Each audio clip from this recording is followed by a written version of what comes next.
你有冇試過覺得而家份工、而家嘅生活幾好啊？唔辛苦又穩定。其實人生最危險嘅時刻，往往唔係大風大浪，而係風平浪靜。因為嗰種忍唔住想停低嘅安逸，淨係慢性毒藥。有個打工仔叫阿強，30歲嗰年，佢喺間公司做咗5年，人工穩穩定。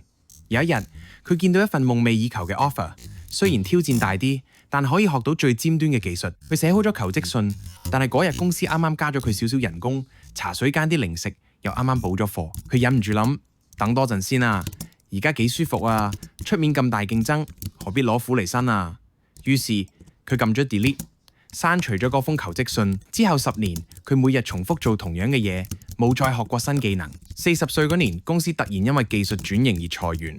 阿強發現出面嘅世界已經變晒，佢引以為傲嘅經驗喺新科技面前一文不值。佢人生最大嘅錯唔係冇能力，而係10年前嗰個下晝，佢忍唔住貪戀嗰刻嘅舒服。如果話阿強係主動放棄進化，咁下面呢個故仔就係講我哋點樣被動咁被環境養壞。以前有一隻好犀利嘅獵犬，主人好錫佢，搬入大屋之後，主人唔捨得佢再受傷，每日餵佢最貴嘅和牛，唔使佢再打獵。獵犬覺得好正，慢慢習慣咗每日搖下條尾，吠2聲就有肉食嘅生活。3年後，獵犬變咗只行唔喐嘅肥狗。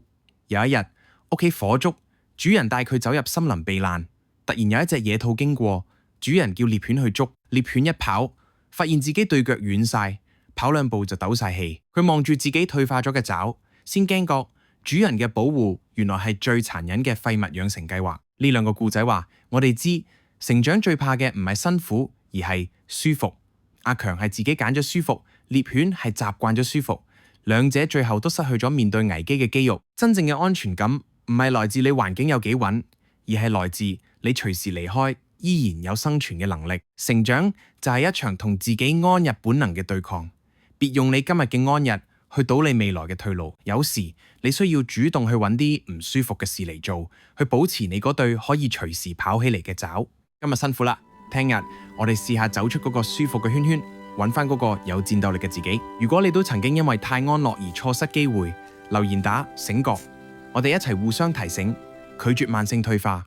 記得 subscribe，我哋下次見。